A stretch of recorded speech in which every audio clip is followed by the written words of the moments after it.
যখন নয়া নয়া প্রেম হয় একদম অ্যান্টিবায়োটিক কোর্সের মতন ফোন দেবে, ও বাবু শোনা যান আমার কলজা পাখি, খাইছো? খাওনি? কেন খাওনি? তোমার না শরীর খারাপ করবে? এর মানে যত ধরনের কেয়ার সব, মানে তুমি মনে করবে এ তো আল্লাহ মানুষের সাথে প্রেম করছে, এটা তো একটা সাক্ষাৎ ফেরেস্তা।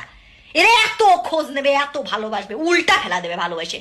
তুমি তুমি তুমি দিন শেষে তোমার কাছে গিল্ট ফিল হবে, হায় আল্লাহ আমি কি কম দিচ্ছি না, এ তো মানে এ তো মনে করো আমার ভালোবেসে উল্টা ফেলা দিচ্ছে, আমি তো নিতেই পারছি না আর, এরকম ভালোবাসবে। তারপরে আসবে তুমি বিয়ের কথাতে। আচ্ছা শোনো, আমাকে না বাসা থেকে একটু প্রেশার দিচ্ছে, বাসা থেকে ছেলে টেলে দেখতেছে, আমি কি তোমার কথা বলবো?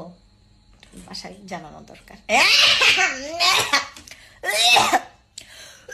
আমার তো খুঁটি শক্ত হয়নি সোনা, আমি তো এখনো, আমার সময় লাগবে, আমার তো খুঁটি শক্ত হয়নি এখনো, তো আমি নিজের পায়ে দাঁড়াতে পারি। এই আমি যখন প্রেম করব না